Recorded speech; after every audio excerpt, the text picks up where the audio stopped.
பண்டிகையொட்டி இஸ்லாமியர்கள் சிறப்பு தொழுகை. ஒருவருக்கொருவர் ஆற தழுவி ரமலான் வாழ்த்துக்களை பகிர்ந்து கொண்டனர்.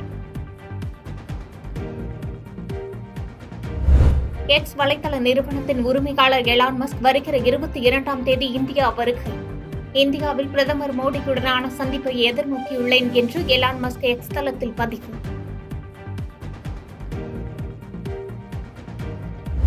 பாஜக ஆட்சிக்கு வந்தால் அமைதியான இந்தியா அமளியான இந்தியாவாக மாறிவிடும். தேனியில் நடைபெற்ற தேர்தல் பரப்புரையில் முதலமைச்சர் மு க ஸ்டாலின் பேச்சு. எப்படிப்பட்ட பிரதமர் வர வேண்டும் என நாம் நினைக்கிறோமோ அதேபோல இப்போதைய பிரதமர் மோடி எக்காரணத்தை கொண்டு மீண்டும் ஆட்சிக்கு வரக்கூடாது என்பதையும் நாம் மனதிலே வைத்து வாக்களிக்கணும். பாஜக ஆட்சிக்கு வந்தால் அமைதியான இந்தியாவை அமளியான இந்தியாவாக மாற்றிடுவாங்க. தமிழ்நாட்டை வளர்க்கப் போகிறேன் என இந்தியில் பேசி பிரதமர் மோடி மஸ்தான் வித்தை காட்டுகிறார். 10 ஆண்டுகள் பிரதமராக இருந்த மோடி சாதனைகளாக எதையும் சொல்ல முடியாமல் உள்ளார் எனவும் முதலமைச்சர் ஸ்டாலின் கடும் தாக்கு. 10 ஆண்டு காலம் இந்தியாவோட பிரதமரா இருந்துட்டு சாதனையா எதையும் சொல்ல முடியாம இப்படி மக்களை பிளவுபடுத்தி பேசுறோம்னு வெட்கப்படணும். நீங்க 10 ஆண்டு காலம் ஆட்சியில ஏற்பட்டிருக்கக்கூடிய வேதனைகள் நம்மால் மணிக்கணக்கில் பேச முடியும். அம்மா மறைவிற்கு பிறகு அதிமுகவை முதலமைச்சர் மு க ஸ்டாலின் உடைக்கவும் முடக்கவும் முயற்சி செய்தார். பொள்ளாச்சியில் நடைபெற்ற தேர்தல் பிரச்சார பொதுக்கூட்டத்தில் எதிர்க்கட்சித் தலைவர் எடப்பாடி பழனிசாமி பேச்சு. ஆனால் மக்கள் ஆதரவோடு அனைத்தும் தவிடுபொடியாக்கப்பட்டது என்றும் கருத்து. ஸ்டாலின் அவர்கள் எவ்வளவு முயற்சி பண்ணி பார்த்தார். அம்மா மறைவுக்கு பிறகு இந்த இயக்கத்தை உடைக்க முயற்சி செய்தார், உடைக்க முயற்சி செய்தார். அத்தனையும் உங்கள் துணையோடு தவிடுபடியாக்கப்பட்டது. தமிழ்நாட்டில் பாஜக ஆட்சிக்கு வர வாய்ப்பே இல்லை. அதிமுக பொதுச் செயலாளர் எடப்பாடி பழனிசாமி கருத்து. 3 ஆண்டுகள் திமுக அரசு செய்த சாதனைகளை பேச தயாரா என்றும் சரமார கேள்வி. பல்வேறு திட்டங்களை கொண்டு வந்து நிறைவேற்றி இன்றைக்கு அதிமுக ஆட்சியிலே நிறைய நன்மைகள் மக்களுக்கு கிடைத்திருக்கின்றது, கிராமத்திலிருந்து நகரம் வரை.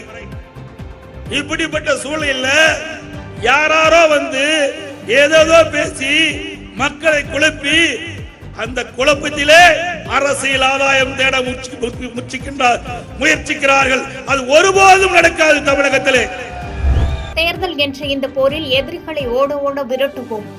தொண்டர்கள் மத்தியில் எடப்பாடி பழனிசாமி சூளுரை. தமிழகத்தை இந்தியாவிலேயே முதன்மை மாநிலமாக கொண்டு வருவதற்கு அதிமுக அரசு பாடுபட்டது என்றும் பேச்சு.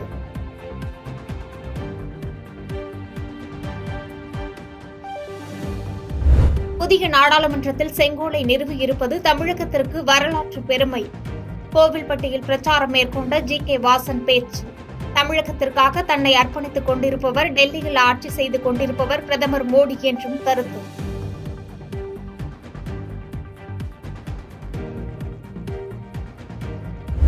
பொன்னமராவதி அருகே காங்கிரஸ் வேட்பாளர் கார்த்திக் சிதம்பரத்தை பார்த்து நீங்கள் யார் என கேள்வி கேட்ட வாக்காளர்.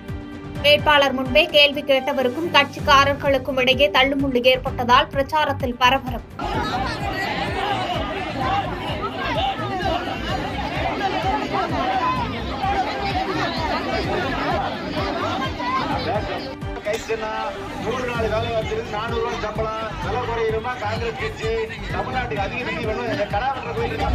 திருப்பூரில் அதிமுக வேட்பாளர் வி. அருணாச்சலத்திற்கு ஆதரவு கேட்டு எடப்பாடி பழனிசாமி தேர்தல் பிரச்சாரம். பிரச்சாரத்தின் போது செந்தில் பாலாஜி பற்றி முதலமைச்சர் பேசிய வீடியோவையும் செந்தில் பாலாஜி முதலமைச்சர் பற்றி பேசிய வீடியோவையும் சுட்டிக்காட்டி தீவிர வாக்கு சேகரிப்பு.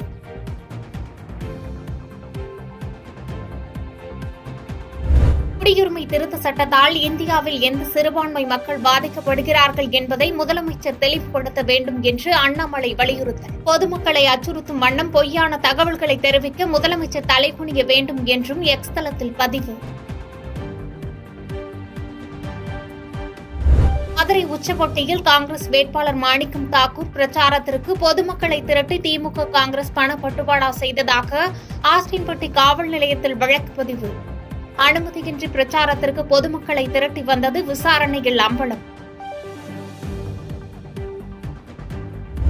வாக்குப்பதிவு எந்திரங்களில் ஒட்டியுள்ள மைக் சின்னம் வேறு மாதிரி இருப்பதாக நாம் தமிழர் கட்சி ஒருங்கிணைப்பாளர் சீமான் புகார்.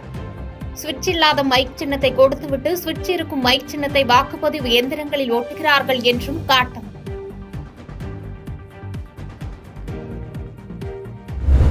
மத்திய உள்துறை அமைச்சர் அமித்ஷா 2 நாள் பயணமாக நாளை தமிழகம் வருகை.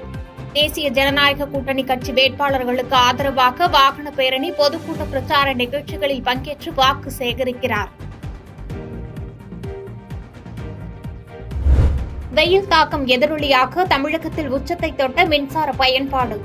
இதுவரை இல்லாத அளவில் நேற்று ஒரே நாளில் 20,125 மெகாவாட்டை எட்டியது. சென்னைக்கு வருகை தந்த பிரதமர் மோடியை காண அதிக அளவில் மக்கள் கூடினர் என்று பாஜக வேட்பாளர் தமிழிசை சவுந்தரராஜன் பேட்டி. ஆனால் திமுகவை சேர்ந்தவர்கள் கூட்டமே வரவில்லை என பொய் பிரச்சாரம் செய்கிறார்கள் என்றும் காட்டம். அதிமுக வாக்காளர்களுக்கு திமுகவின் மீது மட்டுமே கோபம். ஆகையால் அதிமுக தொண்டர்கள் அனைவரும் பாமகவிற்கு வாக்களியுங்கள். பாமக வேட்பாளர் சௌமியா அன்புமணியை ஆதரித்து பாமக தலைவர் அன்புமணி ராமதாஸ் தீவிர பரப்புரை. அப்படி வாக்களிப்பதன் மூலம் திமுக தோல்வியை தழுவும் என்றும் பேச்சு.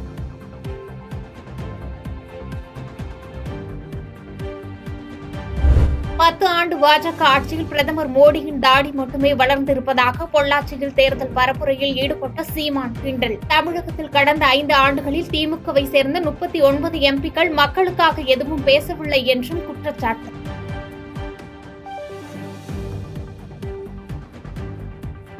கும்பக்கரை வனப்பகுதியில் 5 நாட்களுக்கும் மேலாக பற்றி எரிந்து வரும் காட்டுத்தீயால் பரபரப்பு. காட்டுத்தீயை கட்டுப்படுத்த தீவிர பணியில் ஈடுபட்டுள்ள வனத்துறையினர். பாதகம் செய்பவரை கண்டால் நாம் பயங்கொள்ளலாகாது பாப்பா. மோதி மிதித்து விடு பாப்பா, அவர் முகத்தில் உமிழ்ந்து விடு பாப்பா. அண்மை செய்திகளை உடனுக்குடன் தெரிந்து கொள்ள இணைந்திருங்கள் இயம்நாடு தொலைக்காட்சியுடன்.